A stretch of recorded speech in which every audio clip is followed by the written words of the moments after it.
new school chick. Sold 24, put it on 26. Now yo gone, yo gone, yo gone, yo gone. Tryna stack cake, you know they gon' hate. Get 26, put it on 28. Now yo gone, yo gone, yo gone, yo gone. Big wheels on the whip, I'm so high. If I drive off a cliff, I'm gon' fly. Paint so wet, ain't never gon' dry. If I fall out the car, I'm gon' die. But yo gone, blow smoke on them. Take them back to high school, 100 smoke on them. The steering wheel go left to right. Poke my head out the window, but my brakes twice. Pensacola pimpin', a Florida fantasy. Come down here and man, amazing. 22, 23, 24's on your ride. Feel like a baby chair, cause I'm sitting so high. 26, 28's, man, the rim's so sick. They get any bigger, I be bungee jumping out the wheel. I'm about to fill up the tank and clean up the ride. Take it back to my folks, this ain't even mine. Got a old school whip, new school chick. Sold 24, put it on 26. And now yo gone, yo gone, yo gone, yo gone. Tryna stack cake, you know they gon' hate. Get 26, put it on 28. And now yo gone, yo gone, yo gone, yo gone. YouTube. Alright, so as you guys seen, AJ and I were out with the Traxxas T-maxx today, and he was driving it, and after he got done driving it, I actually took over for probably about 5 or 10 minutes, and look what happened again. The daggone spur gear, it stripped it out again. It's like it's not necessarily stripping it. As you can see, there's a tooth missing there. But it's more or less just kind of like shearing it. And this is a mesh issue, as far as I can tell, because now that, you know, the spur gear is stripped, if you look in there, the bell clutch isn't engaging. It's not moving. It's not even touching it. After my last video with the same issue, when I was out in the snow, I did a lot of research and thought I had it figured out. Now see, look, it is engaging a little bit, but that's just because I'm going backward with the truck. I thought I did enough research, and you know, I even loosened up the slipper a little bit. It was actually too loose to begin with. The truck wasn't moving, so I tightened it up. You know, tightened it up to where it would drive. I did still have it loose, because like I said, I am driving in snow, and that's kind of what my research was kind of aimed towards, was like slippery, or, you know, slippery surfaces and or snow driving. I really couldn't find anything on it specifically. I did see somewhere online where they had recommended for, you know, slipperier surfaces to actually loosen the slipper, or loosen the slipper clutch, you know, a bit, so this way the transmission and the spur gear, you know, it has some give. So I did that, and I still stripped it. And like I said, this was a mesh issue. Say that 5 times fast. But it just bones me out, because I mean, I even, you know, went back over it 2 or 3 times to ensure that my engine block was tight. I didn't lose any screws. Okay, all my screws are still intact. As you can see, there's the 2 there. Try to get the glare out of it. There's 2, and then there's the other 2. Like I said, it looks like it moved. So the only thing that I can think I'm gonna have to do is get some Loctite. I haven't gotten any Loctite, and I've actually taken the engine off quite a few times, and actually I read online on the Traxxas forum that you don't have to take the engine off completely, which I was doing, because I was having a hard time replacing the slipper with the engine still in place.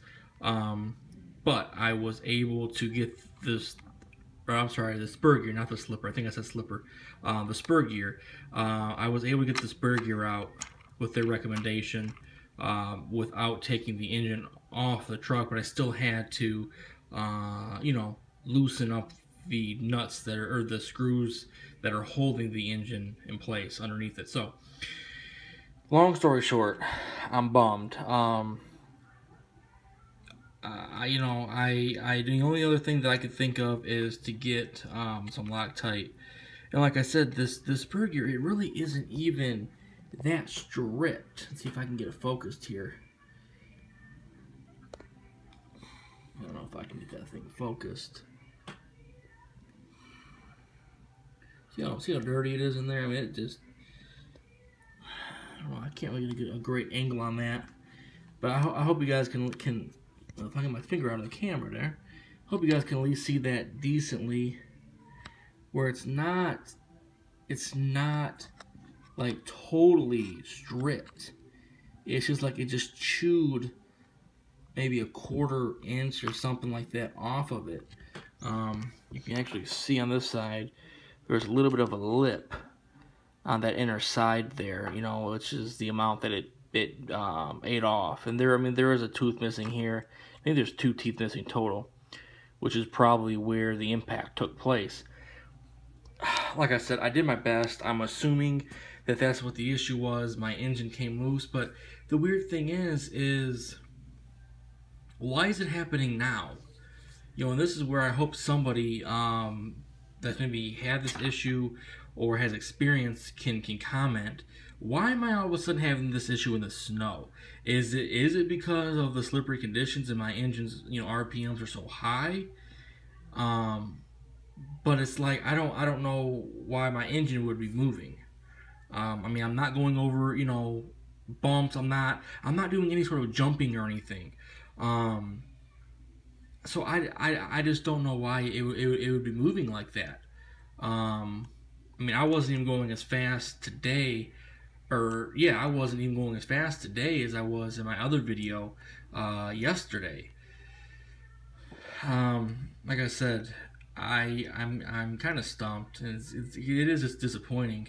I don't have any extra spur gears. This was my spare, so I have to go to the hobby shop now and pick up some more. But anyways, I had fun. You know, AJ had fun, and that's what matters. So I will be replacing the spur gear in the next couple of days here, picking up several extras if I can. I know my local hobby shop, they were low on it. They didn't even have the stock spur gear. I think it's the 58 for the T-maxx, I think is the stock.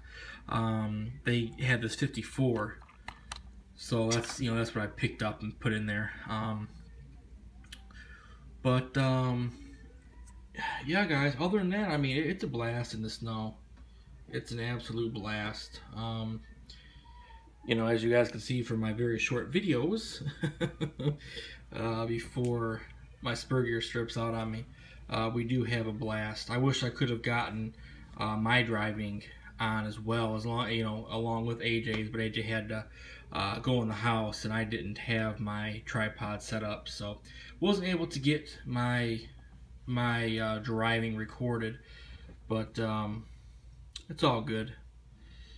So, alright guys, as usual, please like, comment, subscribe, thumbs up, thumb down if it sucks.